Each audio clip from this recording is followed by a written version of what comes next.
Hey friends, Adam here. Welcome back to the channel. This is going to be round 2 in the Ultimate KO Challenge. I'll put a Wait, who are you? That you invited a stranger. I invited a stranger to the channel. And he's on my screen now.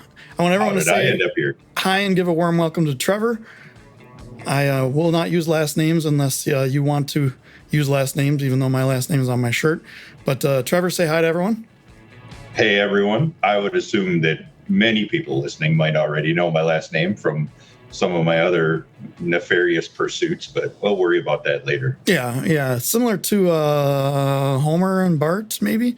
Something like that. Yeah, something like that. And I'm no sure you've never relation heard that to before. OJ, though. No relation to OJ, right? Yeah. If the glove doesn't fit, then you don't... Wait. Yeah. Whatever.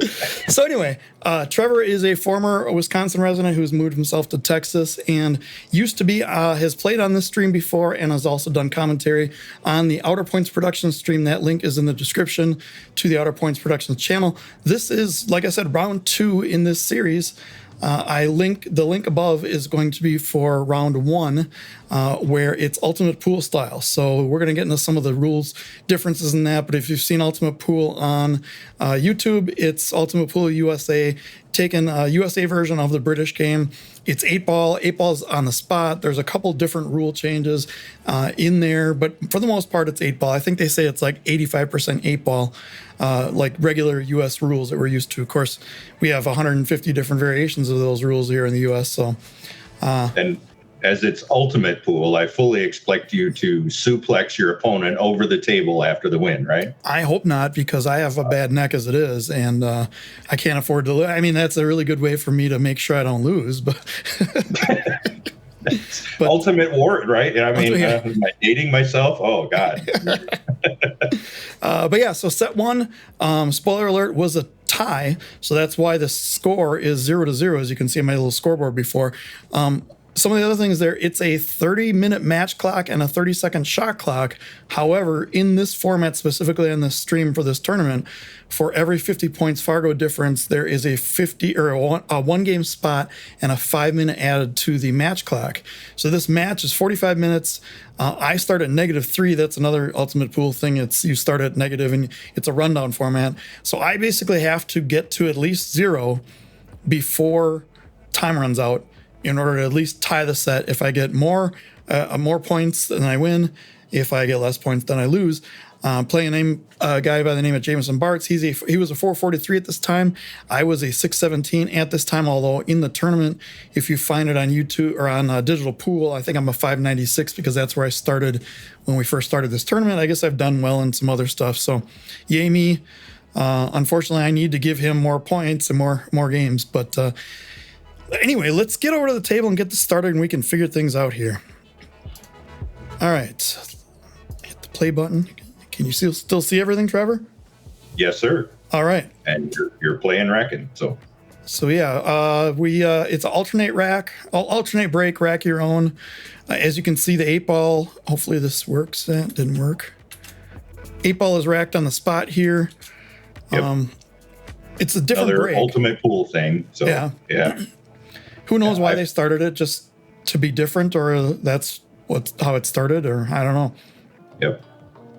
And I find, as you're doing here, I think that the second ball break is far more prevalent in the Ultimate Pool format with the 8 on the spot.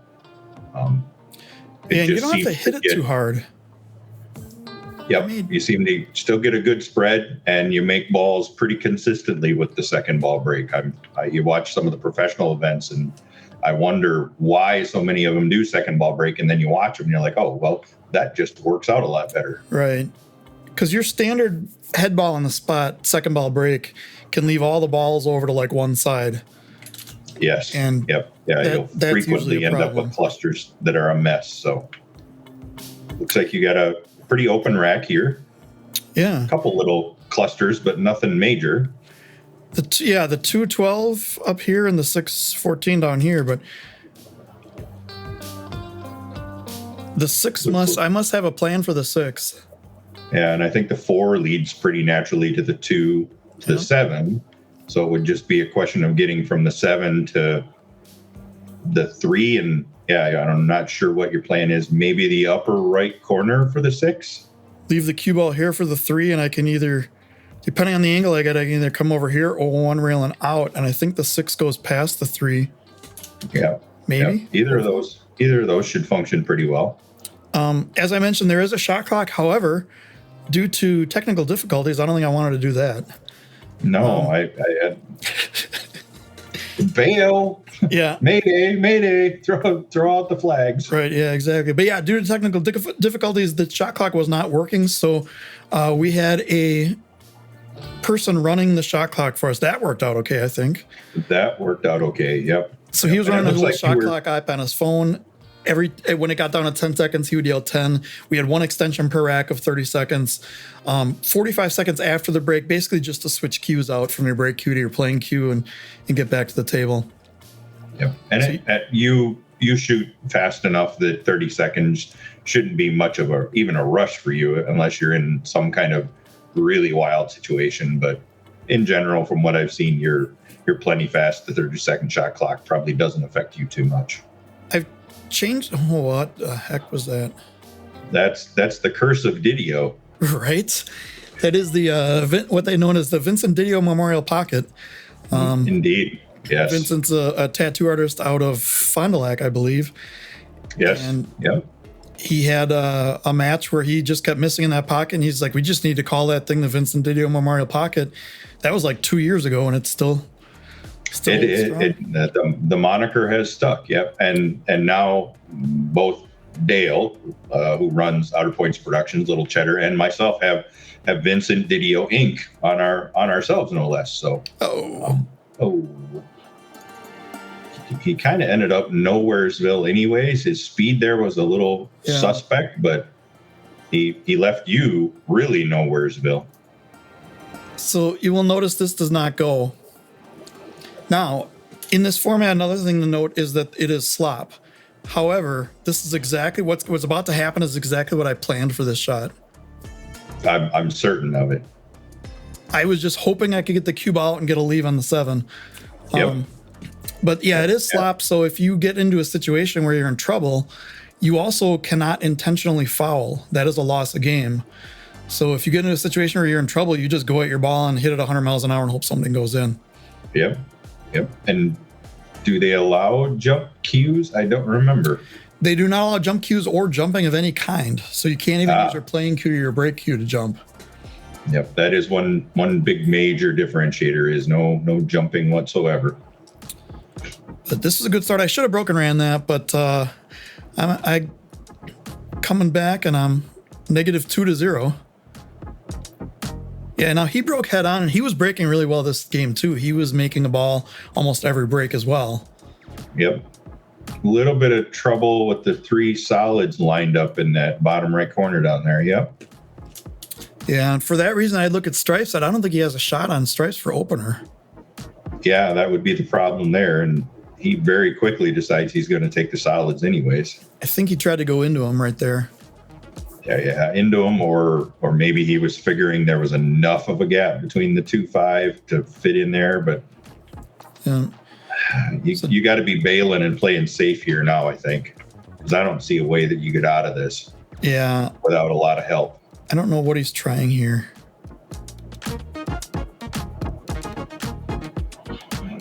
I don't know what the plan dangerous. Was there. Yeah, even if he's sending that at the side pocket with the 8 ball there, that's all right. Maybe risky. He was trying to draw into the 5-2, but it didn't look like he played it that way.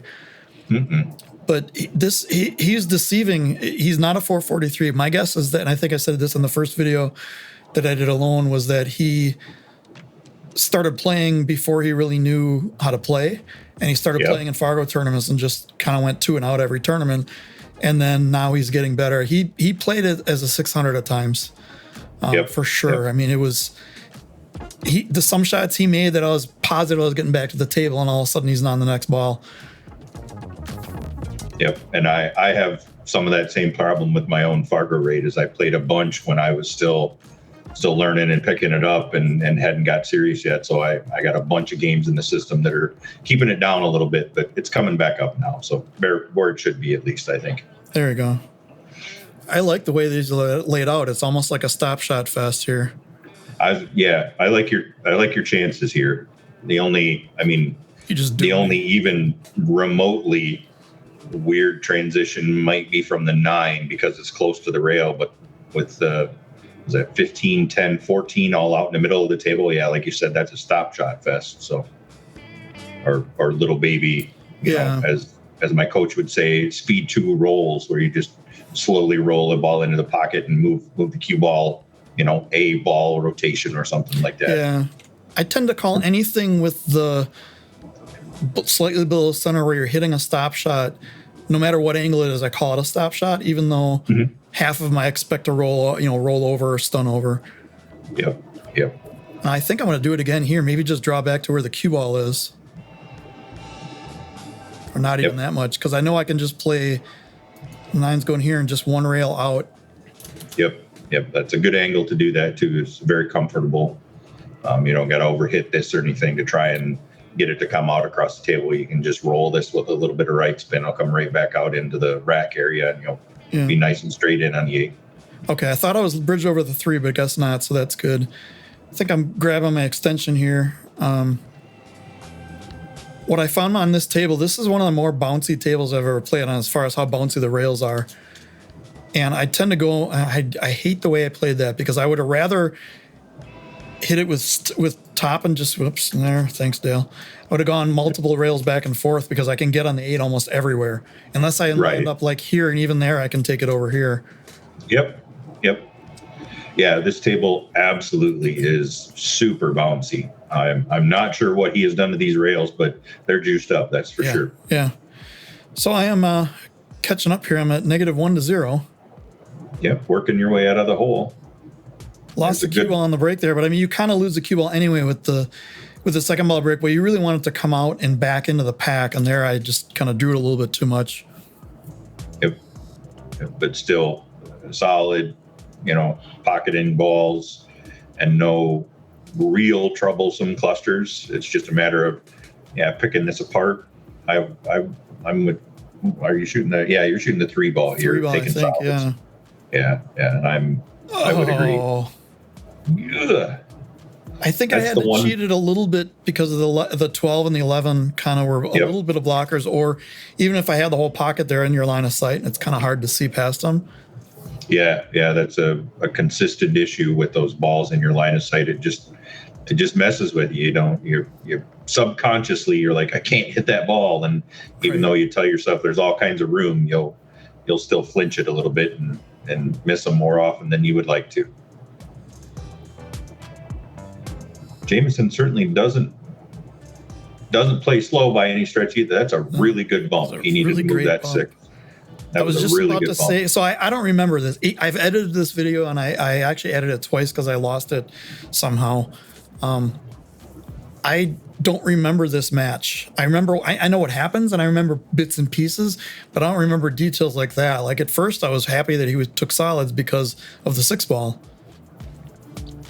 He got himself in trouble here. Yep. He's kind of nowheresville here now. So I don't think he can see the one straight on.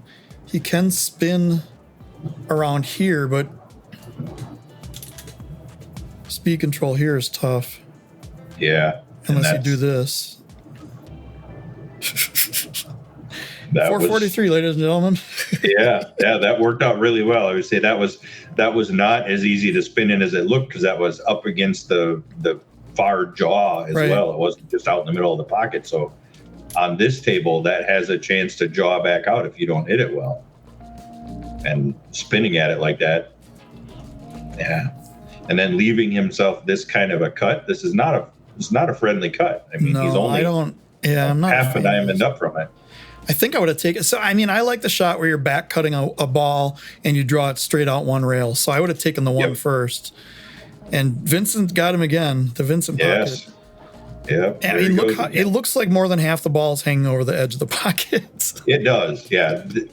Beyond being bouncy, this table plays pretty stingy too, from having played on it. I mean, diamonds play rough, but you can't be catching much of the rail going into these. Yeah, they are 4 1/4 inch pockets for the corners. Yep.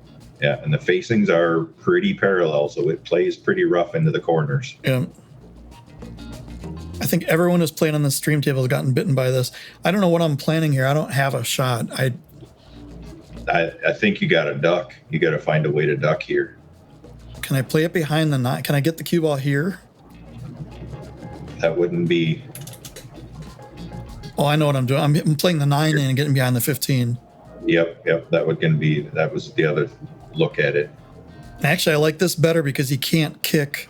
Like if the ball's over here, he could maybe something like this. Yeah, you could Z-bank at it or something. Can you mass? I don't think you can masse this at all. Yeah, I'd say that would be a pretty phenomenal masse there, and that would be, unless he tries to come off the long rail right above him, but geez, that's so tough to judge that close to it. You're going to get so much push on the cue ball. Yeah. I think you tried to masse around it. Yep. Now, if I remember, I mean, it's been humid. Of course, it's Wisconsin, so it's humid. It's either humid or it's winter. So yes, that is the one advantage of Texas. It is not humid here. So nice. I mean, the part of Texas is not humid. So there are definitely parts of Texas that are just as bad. You get out by the oceans and Dallas-Fort Worth, but where I am at is not humid. So I was trying to leave myself over here. And again, the bouncy rails got me. Now I have plenty of options. Yep. But one thing I've trying to been working on my position play is, even though it's 8-ball, you have multiple choices and multiple zones. I'm trying to pick a spot on the table to go to. Now I'm not going to get there all the time, or most of the time, or even some of the time. But if I aim for a specific spot, I find it's just better to keep dialed in mentally and just. Yes, I would agree. That helps with your focus. There are a lot of guys who just play into zones and play for a zone. And when I'm really in it and getting after it, I'm picking out spots. I'm taking my Q-tip and I'm saying, this is where I want to be on the table, realizing that if I'm anywhere within about a foot circle of that for most shots, that's fine. Right. But it just gives you something to focus on to help keep that sharpness. I find that too, if I play a zone, it's more like, I'll just play it over there somewhere without looking to where that somewhere is, and then I find I'm off on every shot. So you actually picked the dead wrong angle, or you ended up getting the wrong angle. I do remember this shot because Dale was like, I don't like this. Where's he going to do with the 8-ball? I mean, the 8-ball pocket right now is here, and I don't look like I'm at a great angle to get there, but I remember the state of mind I was in. For some reason, I felt really confident with this. This is like a stun power off the rail with some left spin, just almost center ball, and it's just going to come straight out this way. And it almost looks like a scratch shot, but pow. Yep. And I mean, you got to smash that into the pocket. And that's the one thing that will lead him to be a little bit worrisome about it on this table, is that you got to hit that clean into the pocket. But boy, you didn't touch a rail on the way in. So well struck. That's a good shot. Thank you. I did say it was slop, but we do have to call the 8-ball. Yes. So that's harder than you made it look. Yeah, right. But for me, it's one of those shots. Everyone has those shots that seem normal to them, that everyone goes, how do you do that? You're like, I don't know. I just did it. If you're feeling it, absolutely. On the day, or if it's a shot that you're super comfortable with, absolutely. So. And one thing, this is the third match I played on this table. The other two were in the 2.1, the 625 and under. And I ran into situations in that tournament where I was babying stuff because the table's so fast. In this, I decided, you know what? I'm gonna put a full stroke on everything, not power stroke, but I'm gonna put a full stroke on things, and I'm not gonna worry about under hitting.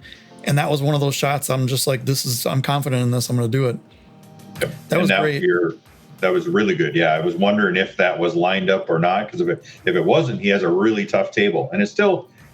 I mean, he's on the 12 here, and though he's a long ways away, you got to take it because this is an angle you're not going to get now. And I want to go here. I don't think he's doing that. No, it looks like he's got a little inside on this. Yeah. I want to draw that like almost a drag shot with low left. It's a tricky shot, so I understand why he didn't do it. But you'll find those shots, those types of shots, actually play easier on tables with good cloth that are a little slidey. It's easier to control the slide on those and the length of the slide with a table that has slidey cloth on it that isn't super grabby versus your standard bar table that's got a little more worn cloth on it. So those kinds of shots play better on this table, I think. I think he was trying to leave me safe here, or tie it up to the 4. That was a really tough try. Yeah, that's even if he blocks the 4, you have the 3 or other options to play safe, and the 6. As you just pointed out, the 6 leads very naturally to the 4 now. So I like your chances here again. Let's see if your execution is up to the challenge. It's like the old football coach. Like the reporter says, how do you feel about the execution of your offense after they lost the game? And he said, I'm all for it. Yes. Yeah, this one I need. Ideally here, I would like to get straight on the 6. Yes. Yeah, you want to get full on the 6 here. And you don't need to worry about the 8. The 8's out in the open. You don't need to worry about picking a key ball, anything fun like that. You can run these out in an order that makes sense to you. And right on top of actually, that's good. I like those shots where I'm playing. That was a high left, so high inside. To spin around 2 rails right towards it. Because if I didn't have, there's no way I can be hooked on both of these balls. I'm going to get one or the other no matter what, unless somehow I got like here. Yep. And even though you're crossing the shot line, that high inside like that is a shot that you play enough that you should be pretty comfortable with the speed to be able to work it out. Right. Now, put a pin in that and remember that for later. Okay. Just remember that for later. Fair enough. Now here, there's 2 ways I play. A lot of people I see play this and try to just go straight up and down. And I think I don't have enough angle for that. So I can either go 2 rails out here, which the 13 is big, or I can do what I'm doing here. And I kind of doing almost the same shot as a 7, where I'm doing inside high left. Yep, you're going to force it inside the 15. Don't want to do too much left because I don't want to hit that 5 ball on the way in. Yep, but as soon as you touch that rail, if you miss the 5 ball, and as soon as you touch that second rail and are coming off the rail, you're good for the whole length of that roll. So I like that pattern, that roll. And this is just low left. Get out. Oh, that was good. Yeah, you tend to go, okay, I got to get out. All I have to do is not leave myself under the 13, and half the time you get under the 13. So I just went, I'm going to get out towards middle table, and that's going to be it. Yep, and that's a better thought process mentally, I think, than saying, don't get here, because, like every 2-year-old, you tell them don't do something, and that's the first thing that they do. So we are all mentally 2-year-olds. We're all toddlers on our own. Well, this got ugly. So this is more what I would expect a second ball break to be on a regularly racked rack. Regularly racked rack? Sure. Regularly, the head ball, and whatever. It's all regular. Oh, I didn't make anything either. No, wait. Oh, yeah. It got messy and it was dry on top of it. 4, 5, 6, 7. Oh, yeah. So, okay. Let's see what he does here. See, if that were me, I would do exactly what he did. Play the straight pool breakout shot. Yep. And I think you had to. That was because the 7, there wasn't a good breakout anywhere to get that out of there. So you needed to take the stripes and try and break it out. Right, yeah, because the only other thing you could do is leave the cue ball maybe here and try to go into the 8, where I think the 7 was here and the 8 was here, but that's dangerous. Yep. Yeah. Taking some risk there. So, but you can, for you, that works out well, because he now opened things up for you. I mean, the 11-15 is still a little sketch, because I think they don't either of them doesn't go either way. Well, we clear the 10 out, and then the 15 comes down where the 13 is. Right. But that's a lot of cue ball movement to get around there. Yeah, and I remember what I did here. This is if you want a classic deceleration on your backswing to foreswing transfer. I've never done that. I don't know what you're talking about, Ed. It doesn't look like it decelerated though as much. I must have lifted maybe dropped my elbow and lifted the tip of the cue up a little bit because I wanted to be not on top of the two, but at least like a straight on line to this 10 ball. Trying to come back a foot, and you just got a little careful with it, and that's that dropping the shoulder is definitely a trick that I do far too much. That's something that I've really been concentrating on recently, and it can have a big impact. There's a really good shot there. That works. To recover out of that. Yep. I just got a really good shot there. Just got to worry about getting on the 12, and I don't think I want to try to get cute with it. I think like. Yeah, I would hit the wide part of that zone for sure. Like that. Yeah, I mean, even like right over here, I was gonna trying to draw better position windows as opposed to just putting a circle on them. Yep. And for that kind of a shot where it's more important that you just have an angle. I mean, if you look at the solids, the 3, 4, 7, 2, I mean, they kind of set your window there, set your zone perfectly for you. So you got a landing strip there almost. Just like get in between these. So here I tried to follow the 9 up for the 15, and I got hit by the outer points. Yep. I don't know what I'm doing here. Oh, trying to go forward again and catching that outer point. You and that outer point are on friendly terms at this point. You've rubbed against it twice. You better buy dinner after that. Good Lord, right. But I think as long as I can see the 15 here, I think I have a line to the 12. Yes. Now, I mean, you're going to have to throw some right-hand spin on this, which is a little dangerous with you being jacked up over the 5, but you got to try it. I mean, that's your shot. Oh, boy. Yeah. Oh. I don't know if I thought I was going to hit something or... I noticed it, and I think the bouncy rails got me on that one. Yeah, that one got away from you for sure. And another difference in this tournament is it's all ball fouls. Yes, so you had to be careful there with the 5 that you didn't catch it. So I noticed you didn't put any spin on it in that instance. So you were definitely crossing the narrower part of that position zone. So here it's slap, and I have no shot, so I just hit it and see what happens. And that almost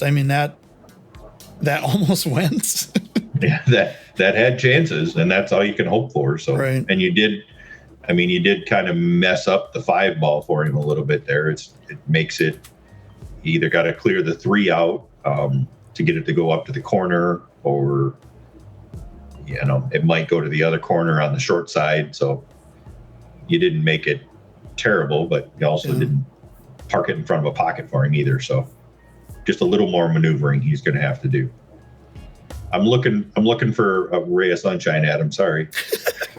No, that's fine. I'm trying to help you out here, buddy.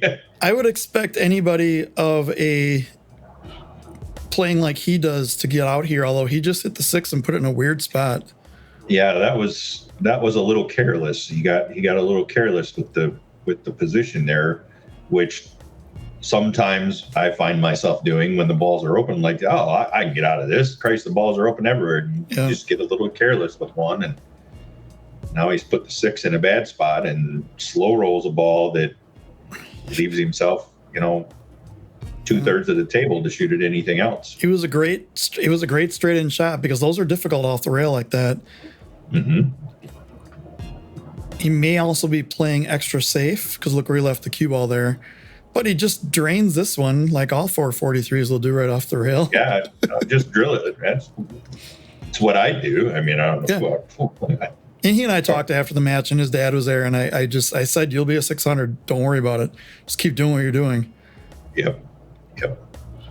And except for that, I know exactly what he was doing because he didn't. You can't go forward with upper right there, upper left, because the 12 ball is going to be in the way. Absolutely. Yep. You could see the cue ball catch the rail, come out around the 12, and then bend forward and head towards the corner. Yep. Now, I preach a lot on my channel, not preach, but I say a lot on my channel that I like to go forward with ball in hand, and I'm in the one spot that I can't. Yep. So I just was extra cautious there that I didn't underhit it. And I knew if I came out anywhere in this varsity club circle here, which is actually not on the table, but it looks like it could be. It looks like it could be, but yeah. That I have an 8 ball, yeah. Yep. So I'm up 2-0, and things are looking good for me. I think there's about 20 minutes left in the match. That was going to be my question. Yeah. Do you know what's left in the match since we don't have the shot clock? Right. Here, and that's one thing. If anyone's seen the Ultimate Pool, it's similar to the one on YouTube where it's the shot clock in the middle of the match clock up, and then the scoring on both. So he had a great break here, but I don't know what his plans are for the 11. Yeah. Unless it goes here. He looked at it now, and I guess I can't tell from his body language whether it goes or not. He walked away pretty quick, which you would think. I think he might have just looked at the 6 ball and said, I don't want solids, which I don't blame him. But that's not going to work. No. Or at least for the 11.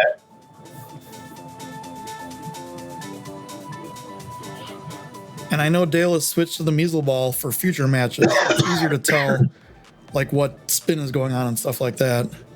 Yep.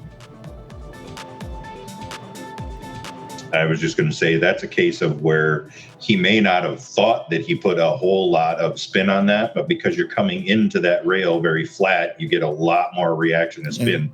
Yeah. That's a little trick that I have just learned recently. So didn't realize that until it was told to me and then demonstrated. And I'm like, oh, that makes a lot of sense of how I'm seeing things react. Right. Yeah, so you just pointed out he pushed the 14 into a really bad spot there. Did you see what he just did, though? He's a 443 and spent about 7 seconds looking at it and just played safe. Like without even a second thought. Yeah. Yep. Wait a minute. Nobody thinks like that. Every 4 to 500 I know is going to try to run out and they go, oh, crap, what do I do with the 11? Yep. And he played a pretty solid safe, too. I think I tried to full table. Yeah, I tried to full table masse the 3 ball because I think the shot clock was getting in my head. And the only thing I didn't need to do there was hit the 11 out of there. But instead, I hit the 11 out of there. And you were figuring, hey, I'm up 2-0. This is, rack number 6. I've got 5. You were thinking a little dangerously, apparently. I think so. Yeah. I mean, 2-0 up is not anything because, about 3 shots, I'm not going to be 2-0 up. Yeah, exactly. Yes. Yep. Yeah. That with starting 3 in the hole, you have to think about the match a little differently, despite the fact that you could say, okay, well, I've won the last 5 on the snap. Right. I should be out of here. You got to look at it as like, no, you're only 2-0 up, and it's going to be 2-1 pretty quick here. So I want to say that not only does he not play like a 443 or plays well above a 443, he plays well above his, and I don't want to use the word age, but he plays well above his what I imagine his experience level is, because he's making really, really good speed control decisions. He's bumping into balls as like stoppers, and I was sitting there, I was having a blast because I was impressed by how he was shooting. I'm like, I'm going to get smoked by this kid. And everything is center pocket.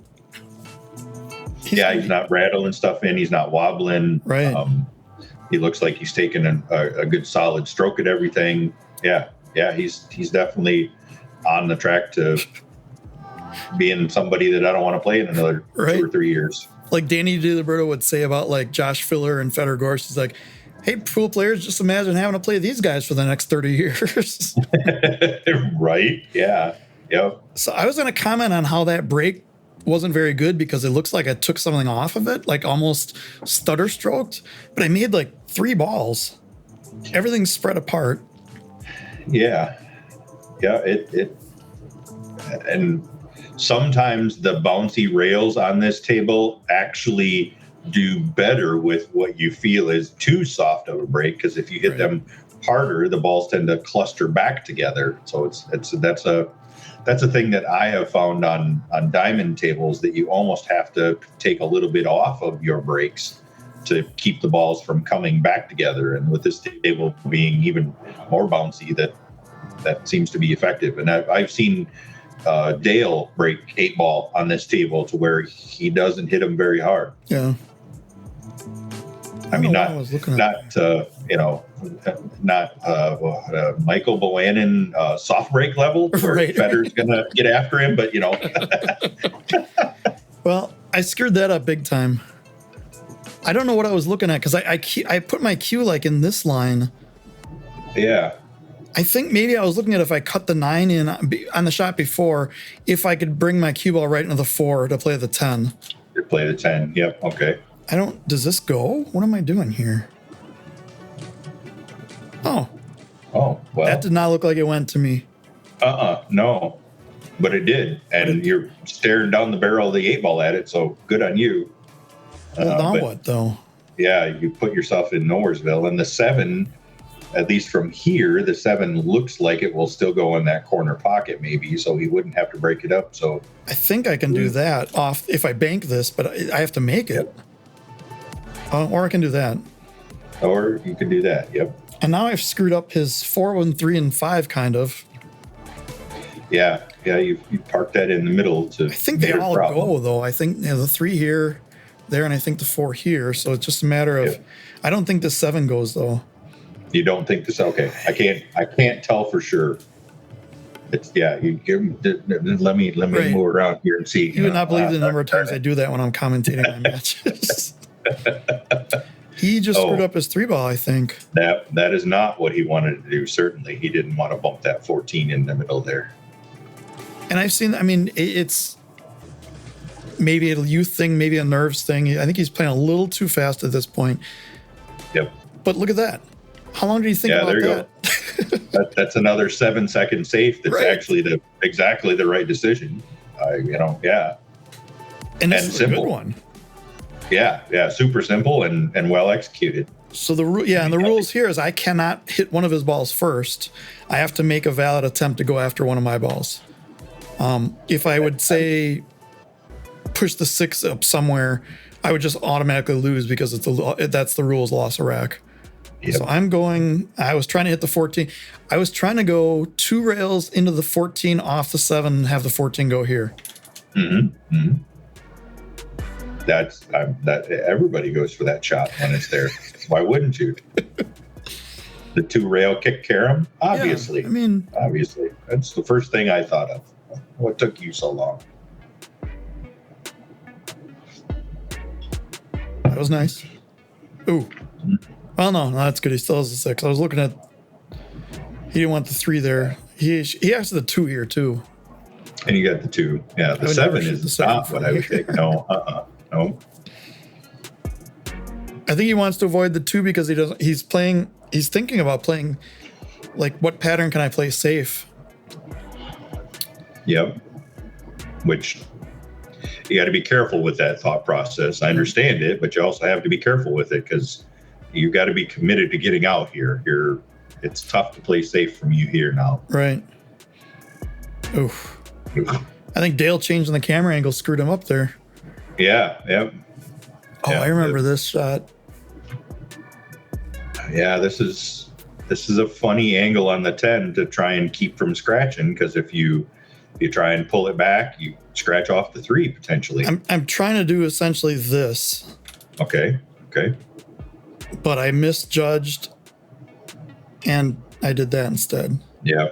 You catch that just a little bit thick into the pocket, and it throws that tangent line out.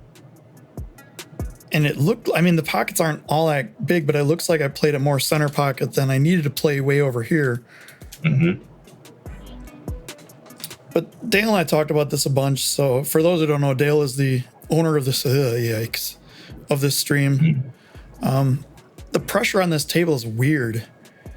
And it's not like shoot this 10 ball for $100 or shoot this ball for $100 or miss and give me $100 or something like that. It's not like, oh no, everyone's watching me, I better not screw up. It's just weird things and hard to keep focus. The light, I have a perimeter light, so it's almost the same light above that he has on this table.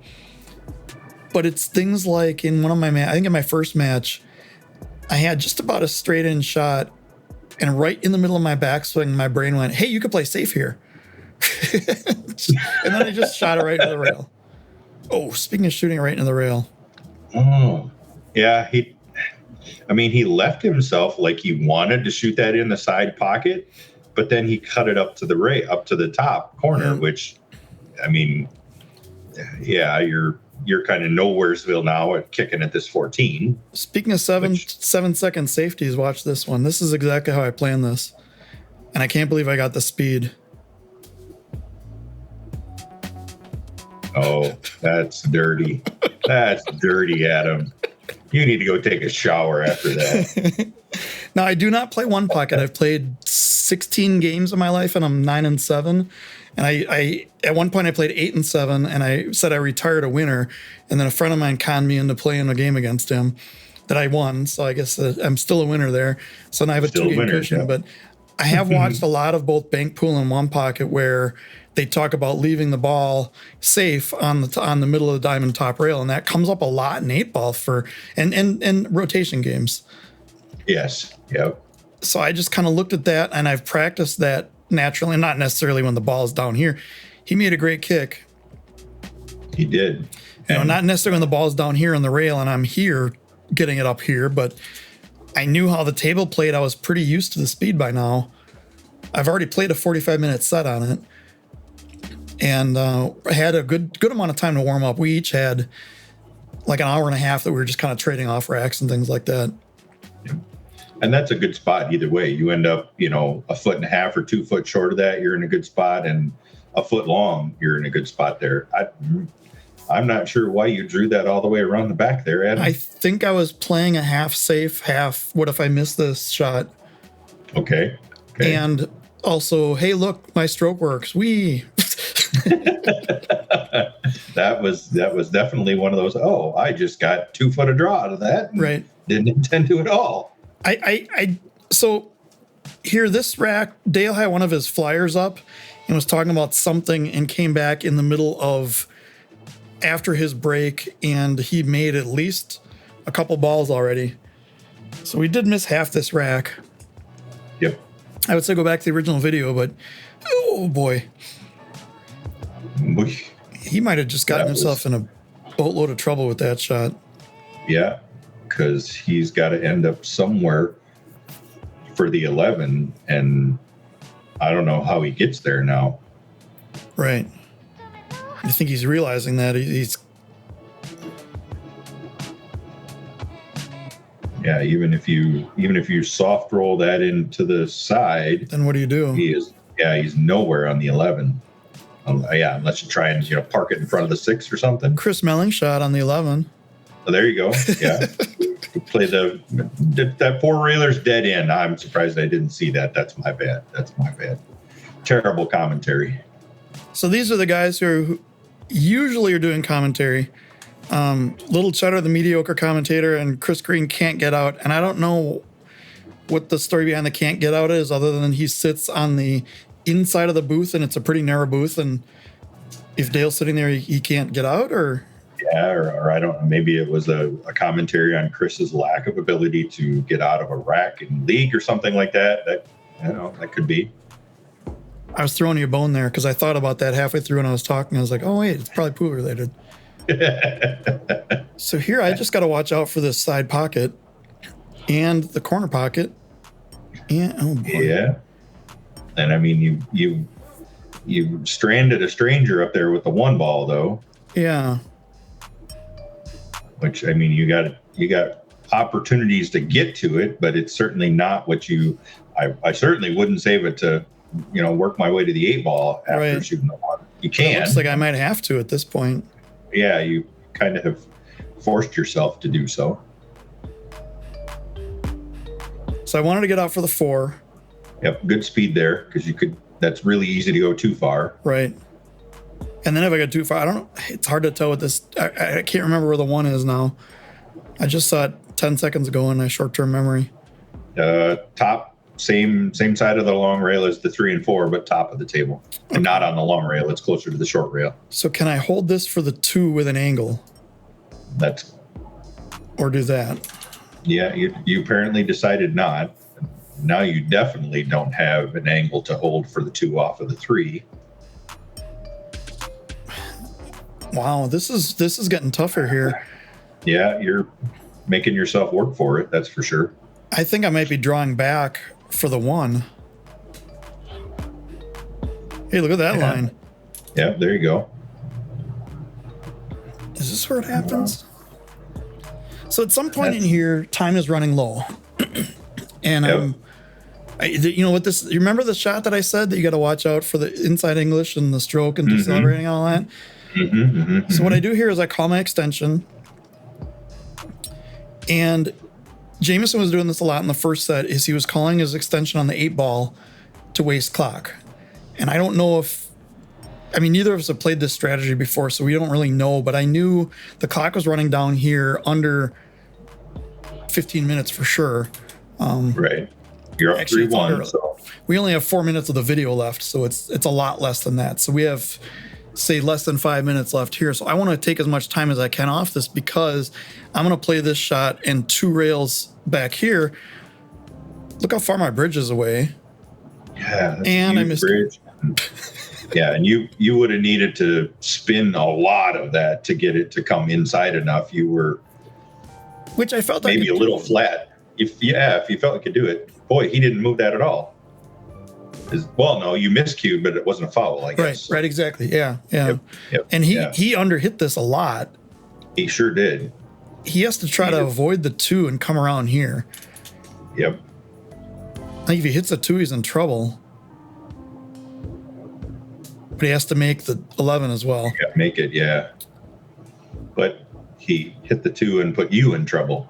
Yeah, but wait. There's more. But wait, there's more. No, that's a pretty easy save, though. You can just stop shot the 2-ball, parking right behind the 8-ball. Yep. And I'm going to use my time here. I went back, looked at the clock, made sure what the time was, and I'm not going to use all like 25 or 30 seconds of it, but I'm going to give myself enough time to and that's dirty. I almost feel bad for that. I don't like your stroke though, because that was a little decelerating. The cue ball dribbled forward and it wasn't a nice crisp stop, but it's still dirty. You know, if I can be ultra critical. Oh, absolutely. That's I don't want you on here just to say, oh, great shooting, Adam. Good job. Yeah, I want to hear it from somebody else. Now I think this 8 goes, but I'm not sure.